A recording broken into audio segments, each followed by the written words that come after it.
Hello everyone, मैं हूं Aditi Shah and I welcome you all to magnet brains, जहां आपको मिलता है 100% education free from kindergarten to 12th class. आज हम करने वाले हैं क्लास 12th अकाउंट्स का chapter number 8, dissolution of a partnership firm. चलिए, तो हम लोगों ने कॉन्सेप्ट्स देख लिए थे, अब इसके इलस्ट्रेशंस हमें स्टार्ट करने हैं। तो अपने कॉन्सेप्ट्स को दिमाग में रखते हुए इन इलस्ट्रेशंस को हम सॉल्व करेंगे। चलो, तो इलस्ट्रेशन नंबर 1 क्या बोल रहा है, देखो ध्यान से। The firm of X, Y and Z was dissolved on 1st April 2020। तो X, Y, Z तीन पार्टनर्स थे, उनकी फर्म डिसॉल्व हुई 1 अप्रैल 2020 को। Y demands that his loan of ₹25,000 be paid before payment of capitals of the partners। तो अब Y क्या demand कर रहा है कि मेरा जो लोन, मैंने जो फर्म को लोन दिया था 25,000 रुपये, उसको पहले पे करो और उसके बाद फिर सारे पार्टनर्स के कैपिटल अकाउंट्स को पे करो।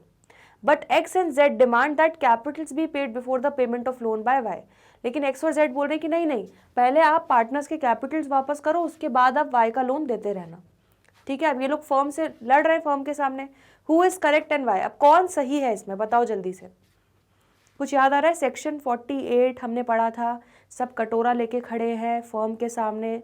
तो उसमें सीक्वेंस क्या था, अगर आपको याद हो, सबसे पहले रियलाइजेशन एक्सपेंसेस था, फिर आउटसाइड लाइबिलिटीज, अनसिक्योर्ड लोन देना, सिक्योर्ड अगर है वो पहले देना है, फिर आउटसाइड लाइबिलिटीज जो अनसिक्योर्ड है उनको देना है, उसके बाद पार्टनर के लोन अगर है उनको वापस करना है, और उसके बाद अगर बच जाता है पैसा तो पार्टनर्स के कैपिटल अकाउंट को वापस करना है। तो क्लियरली यहाँ पर कौन सही है, वाई सही है, क्योंकि पार्टनर का लोन अगर है तो उसको पहले दिया जाएगा बिफोर कैपिटल्स। ठीक है, तो क्लियरली यहाँ पर क्या लिखोगे आप answer, Y is correct because according to section 48 of the Indian partnership act 1932, section हमेशा मेंशन करना, उसके मार्क्स होते हैं। ठीक है, तो Y करेक्ट है क्योंकि according to section 48 of Indian partnership act 1932, loan by partner is paid before payment of partners capital. तो पार्टनर का लोन पहले पे किया जाता है, उसके बाद पार्टनर्स के कैपिटल अकाउंट पे किए जाते हैं। तो बस इतना सा था आपका इलस्ट्रेशन 1। चलो इलस्ट्रेशन 2 पे पढ़ते हैं। All the partners decide to dissolve the firm on 1st April 2020। तो 1 अप्रैल 2020 को सारे पार्टनर्स ने डिसाइड किया कि हम फर्म को बंद कर रहे हैं, डिसॉल्व कर रहे हैं। Y a partner demands that his loan of ₹80,000 be paid before payment of loan by Mrs X of 20,000। ठीक है, तो यहाँ पर तीन पार्टनर्स हैं। ठीक है, यहाँ पर Y एक जो पार्टनर है वो क्या डिमांड कर रहा है कि मेरा लोन पहले पे करो 80,000 का, उसके बाद कोई मिसेज एक्स से जो लोन लिया था उसको आप वापस करते रहना। But X another partner demands that loan by Mrs X should be paid before repayment of loan by Y। लेकिन X जो है वो बोल रहा है कि जो मिसेज एक्स से पहले लोन लिया हुआ है उसको पे किया जाएगा, उसके बाद Y का लोन पे किया जाएगा। Who is correct and why, इनमें से कौन सही है? क्लियरली X सही बोल रहा है। ठीक है, X सही बोल रहा है कि मिसेज एक्स का लोन पहले दिया जाएगा। क्यों? क्योंकि पहले सारी आउटसाइड लाइबिलिटीज को हमें निपटाना होगा, उसके बाद बारी आती है पार्टनर्स के लोन की, और उसके बाद बारी आती है पार्टनर्स के कैपिटल की। तो यहाँ पे क्लियरली मिसेज एक्स कोई पार्टनर है नहीं। ठीक है, तो आउटसाइड लाइबिलिटी है फर्म की, आउटसाइड लोन है, ये वापस करना पड़ेगा पहले। तो क्लियरली मिसेज एक्स को पहले 20,000 पे होंगे और उसके बाद फिर Y का लोन पे किया जाएगा। समझ में आ रहा है? तो यहाँ पर सोल्यूशन क्या हो जाएगा, X is correct because according to section 48 of the Indian partnership act 1932, outside liabilities are paid before payment of loan by the partner. Outside liabilities हमेशा पहले पे होंगी बिफोर पार्टनर का लोन। ठीक है, तो Mrs X is not a partner in the firm, Mrs X कोई partner नहीं है, इसीलिए उसका लोन जो है पहले पे किया जाएगा before repayment of loan by Y। समझ में आ रहा है इतना? चलो illustration 3, A and B are partners in a firm sharing profits in the ratio of 3:2. Mrs. A has given a loan of 20,000 to the firm and the firm had also taken a loan of 10,000 from B. ठीक है, तो कोई Mrs A है जिनसे loan लिया हुआ है 20,000 और B जो पार्टनर है उसका लोन है 10,000। The firm was dissolve, firm को बंद किया गया एंड उसके असेट्स को बेचा गया। असेट्स को बेचकर कितना पैसा रियलाइज हुआ? 25,000 रुपये आया। ठीक है, state the order of payment of Mrs A loan and B loan with reason if there were no other creditors of the firm. अब अगर और कोई लाइबिलिटी नहीं है, सिर्फ यही दो लाइबिलिटीज हैं फर्म की, तो किस तरह से पेमेंट होगा? देखो ध्यान से। तो फर्म ने अपने असेट्स बेचे, असेट्स बेचकर कितने पैसे मिले? 25,000 मिले।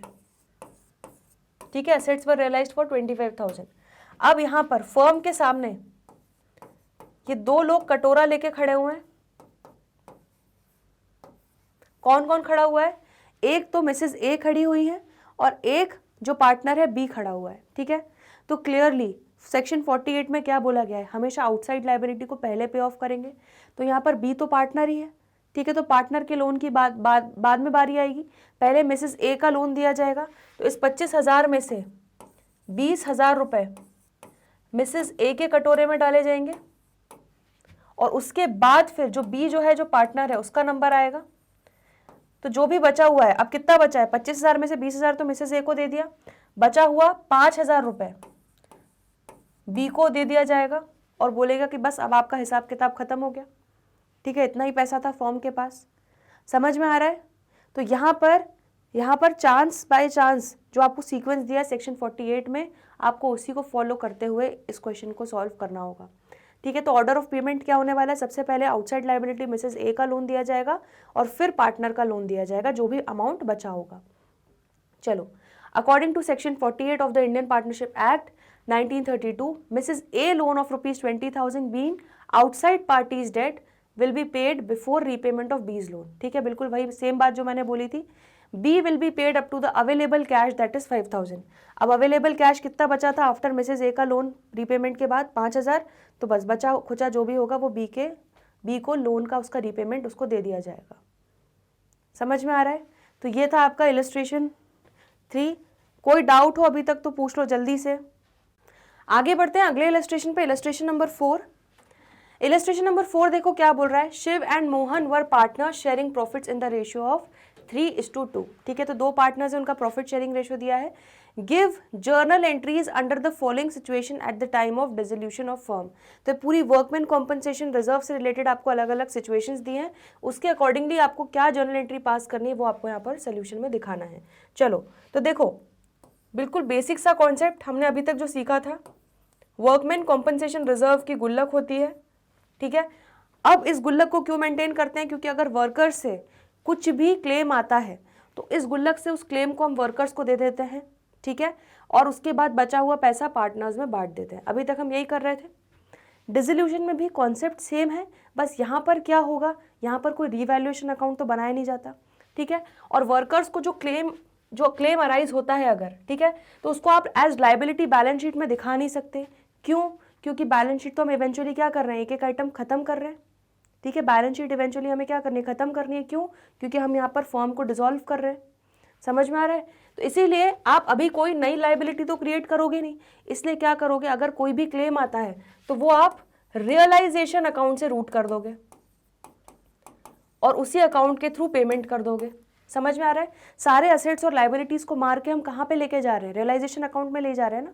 तो यहाँ पर इसीलिए ये जो लाइबिलिटी क्रिएट होती है, अगर क्लेम अराइज होता है तो उसको हम पहले रियलाइजेशन अकाउंट में भेज देते हैं और उसके बाद उसका पेमेंट कर देते हैं, और रिमेनिंग अमाउंट जो भी बचता है इस गुल्लक में उसको हम पार्टनर्स में बांट देते हैं उनके प्रॉफिट शेयरिंग रेशियो में। समझ में आ रहा है? तो बस यहाँ पर यही चीज़ डिफरेंट होने वाली है कि जो क्लेम है उसको आप अलग से liability as workman compensation claim liability side पे बैलेंस शीट में नहीं दिखाओगे, क्योंकि यहाँ पर तो हमें बैलेंस शीट के सारे आइटम्स खत्म करने हैं। तो हम रियलाइजेशन अकाउंट में जैसे असेट्स और लाइबिलिटीज़ को भेज रहे हैं, इसी तरह से इस क्लेम का अमाउंट हम डायरेक्टली रियलाइजेशन अकाउंट में रूट कर देंगे और उसके बाद वहीं से उसको पेमेंट कर देंगे। समझ में आ रहा है? और जो भी रिमेनिंग अमाउंट होगा गुल्लक का वो हम पार्टनर्स के प्रॉफिट शेयरिंग रेशियो में उनको बांट देंगे। ये बेसिक सा आपको समझ में आ गया पूरा। चलो, अब यहाँ पर देखते हैं एक एक सिचुएशन। सबसे पहली सिचुएशन क्या बोल रहे हैं, workman compensation reserve in the balance sheet was 75,000। मतलब गुल्लक में 75,000 था, क्लेम कुछ भी अराइज नहीं हुआ, तो पूरा का पूरा 75,000 पार्टनर्स को दे देंगे उनके प्रॉफिट शेयरिंग रेशियो में 3:2, ठीक है। तो यहाँ पर 75,000 को 3:2 के रेशियो में बांट लो, तो शिव को कितना मिल जाएगा, 3/5। तो यहाँ पर फर्स्ट एंट्री क्या हो जाएगी, workman compensation reserve account debit 75,000। तो ये आपने WCR की गुल्लक फोड़ दी, गुल्लक में से 75,000 मिला, उसमें से आपने 3/5 हिस्सा 45,000 शिव के कैपिटल अकाउंट में भेज दिया एंड 2/5 हिस्सा 30,000 मोहन के कैपिटल अकाउंट में भेज दिया, ठीक है। तो यहाँ पूरा पूरा गुल्लक का पैसा पार्टनर्स को मिल रहा है क्योंकि कोई भी क्लेम अराइज नहीं हुआ है। समझ में आ गया? फर्स्ट एंट्री तो बिल्कुल सिंपल है।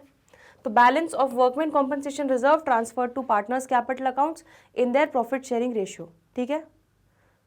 And since the amount of liability is not given it is assume to be nil, इसलिए हम लोग मान के चल रहे हैं कि कुछ भी क्लेम अराइज नहीं हुआ। Second situation, workman compensation reserve was 60,000, ठीक है, तो 60,000 थे गुल्लक में, 60,000 थे गुल्लक में, और क्लेम अराइज हो गया कितना, 35,000 का, तो 35,000 का क्लेम अराइज हो गया। तो आप क्या एंट्री करोगे, वर्कमैन कॉम्पनसेशन रिजर्व की गुल्लक को फोड़ोगे तो डेबिट करोगे, ठीक है, और उसके बाद उसमें से रियलाइजेशन अकाउंट में आप 35,000 भेज दोगे जो क्लेम के थे, ठीक है। तो मैं मर्ज्ड एंट्री कर रही थी, यहाँ पे सेपरेटली किया है। पहली एंट्री क्या की, वर्कमैन कॉम्पनसेशन रिजर्व की गुल्लक में से रियलाइजेशन अकाउंट में भेज दिया 35,000। दूसरी एंट्री क्या करेंगे, अब 60,000 में से 35,000 तो आपने क्लेम के लिए भेज दिया रियलाइजेशन अकाउंट में, रिमेनिंग 25,000 को पार्टनर्स में बांट दोगे उनके प्रॉफिट शेयरिंग रेशियो में। तो यहाँ पर रिमेनिंग 25,000 जो है workman compensation reserve account debit to Shiv's capital to Mohan's capital, किस रेशियो में, 3:2। तो 3/5 15,000 शिव को मिल जाएगा एंड 2/5 10,000 मोहन को मिल जाएगा। तो surplus of workman compensation reserve transfer to partners capital account in that profit sharing ratio, और जो क्लेम का अमाउंट था workman compensation reserve to the extent of liability transfer to realisation account. और रियलाइजेशन अकाउंट में क्यों भेजना है ये मैंने आपको पूरा लॉजिक बता दिया, क्योंकि हमें लाइबिलिटी अब क्रिएट नहीं करनी, नहीं, हम तो ऑलरेडी बैलेंस शीट के आइटम्स को मार के, असेट लाइबिलिटीज को मार के रियलाइजेशन अकाउंट में ले जा रहे हैं, इसलिए इस लाइबिलिटी को भी हम डायरेक्टली रूट कर देंगे रियलाइजेशन अकाउंट से। समझ में आ गया, तो यहाँ तक समझ में आ गया। 60,000 में से 35,000 हमने रियलाइजेशन अकाउंट में भेज दिया, 25,000 हमने यहाँ पर भेज दिया। अब ये जो लाइबिलिटी है 35,000 की जो हमने रियलाइजेशन अकाउंट में भेजी है क्लेम, ठीक है, तो वर्कर्स को क्लेम देना पड़ेगा, तो इसकी एंट्री क्या कर दोगे, eventually realisation account debit to bank, ठीक है। तो सारे पेमेंट्स आप रियलाइजेशन अकाउंट से रूट कर रहे हो, तो रियलाइजेशन अकाउंट को डेबिट कर दोगे, और पेमेंट हो रहा है बैंक से पैसा जा रहा है तो बैंक को क्रेडिट कर दोगे। बिल्कुल सिंपल है, liability on account of workman compensation paid. ये था आपका सेकंड सिचुएशन, समझ में आ रहा है। चलो थर्ड सिचुएशन में क्या हो रहा है, workman compensation reserve was ₹60,000। Again workman compensation reserve 60,000 था, लेकिन लाइबिलिटी आ गई कितनी, लाइबिलिटी आ गई 75,000 की, ठीक है। तो इस केस में क्या करोगे, देखो बहुत सिंपल है, इस केस में आपको क्या करना होगा, 60,000 तो आप ये पूरा गुल्लक से ही ले लोगे, ठीक है। तो 60,000 तो आप ये गुल्लक से एडजस्ट करने के लिए इसको पहले रियलाइजेशन अकाउंट में भेज दोगे, समझ में आ रहा है। और बाकी का जो एक्स्ट्रा 15,000 है, ठीक है, वो आप क्या करोगे, उसका आप रियलाइजेशन अकाउंट से डायरेक्ट पेमेंट कर दोगे। यहाँ पर आप रीवैल्यूएशन अकाउंट को डेबिट नहीं करोगे जैसा हम पिछली बार करते थे पहले प्रीवियस चैप्टर्स में। यहाँ पर क्योंकि कोई रीवैल्यूएशन अकाउंट बन ही नहीं रहा, हमें नए असेट्स नए लाइबिलिटीज़ की अकाउंटिंग करनी ही नहीं है, जो एग्जिस्टिंग है उनको मार कर हम ऑलरेडी रियलाइजेशन अकाउंट में ट्रांसफर कर रहे हैं, तो इसलिए हम सारी जर्नल एंट्रीज यहाँ पे रियलाइजेशन अकाउंट से रूट कर देते हैं। समझ में आ रहा है। तो पहली एंट्री क्या होगी, 60,000 रुपये का जो गुल्लक का अमाउंट है इसको ट्रांसफर कर देंगे रियलाइजेशन अकाउंट में। तो चलिए ये पहली एंट्री हो जाएगी आपकी, workman compensation reserve account debit to realisation account कितना, 60,000, ठीक है। और आपको टोटल पेमेंट कितना करना है, 75,000, तो ये आप पेमेंट रियलाइजेशन अकाउंट से ही करोगे। तो नेक्स्ट एंट्री क्या हो जाएगी, realisation account debit to bank account 75,000। समझ में आ रहा है। तो 75,000 में से 60,000 तो आपने ये WCR वर्कमैन कॉम्पनसेशन रिजर्व की गुल्लक का ले लिया, और एक्स्ट्रा 15,000 आपने रियलाइजेशन अकाउंट के थ्रू पे कर दिया। समझ में आ रहा है यहाँ तक। चलो नेक्स्ट, इसके बाद workman compensation reserve was 60,000 and liability was 60,000। तो वर्कमैन कॉम्पनसेशन रिजर्व भी 60,000 था और लाइबिलिटी भी 60,000 की ही अराइज हुई, तो फिर कुछ दिमाग लगाना ही नहीं है, पूरा का पूरा ये रियलाइजेशन अकाउंट में हम ट्रांसफर कर देंगे, ठीक है। तो यहाँ पर हम लिख लेते हैं workman compensation reserve account debit 60,000 to realisation account 60,000, and next entry क्या हो जाएगी, पेमेंट की entry, that is realisation account debit to bank account. समझ में आ गया इतना। चलो बहुत बढ़िया। अब लास्ट सिचुएशन क्या है कि वर्कमैन कॉम्पनसेशन रिजर्व वॉज निल, तो गुल्लक में कुछ भी पैसा नहीं था, जीरो था, ठीक है। तो गुल्लक में जीरो पैसा था, लेकिन लाइबिलिटी अराइज कितनी हो गई, 15,000 की। तो अगर डायरेक्टली गुल्लक में कुछ भी पैसा है नहीं तो आपको ट्रांसफर तो कुछ कर ही नहीं पाओगे, डायरेक्टली आप ये 15,000 की जो लाइबिलिटी अराइज होगी इसका डायरेक्ट पेमेंट कर दोगे, ठीक है। तो डायरेक्टली क्या एंट्री कर दोगे, realisation account debit to bank 15,000। तो देखो फिफ्थ की एंट्री का क्या हो गया, realisation account debit to bank 15,000 liability on account of workman compensation paid. समझ में आ रहा है? तो लॉजिक समझ में आ रहा है यहाँ पे हम क्यों लाइबिलिटी क्रिएट नहीं कर रहे हैं, क्योंकि फॉर्म डिसॉल्व हो रही है। ठीक है, तो इससे सारी चीज़ें हम रियलाइजेशन अकाउंट के थ्रू ही रूट कर रहे हैं। चलो, इस क्वेश्चन में कोई भी डाउट हो तो जल्दी से पूछ लो, फिर हम आगे बढ़ेंगे। चलिए, तो आई होप आज हमने जो क्लास में इलस्ट्रेशंस डिस्कस किए आपको अच्छे से कॉन्सेप्ट समझ में आए हैं। इसमें कोई भी डाउट हो, दिक्कत हो, परेशानी हो तो कमेंट सेक्शन में लिखना ना भूलें। आज के लिए इतना ही, बाकी के जो भी क्वेश्चन है करेंगे आने वाले अगले लेक्चर्स में। तो जल्दी मिलते हैं ब्रेक के बाद। देखते रहिए Magnet Brains, stay tuned, good bye.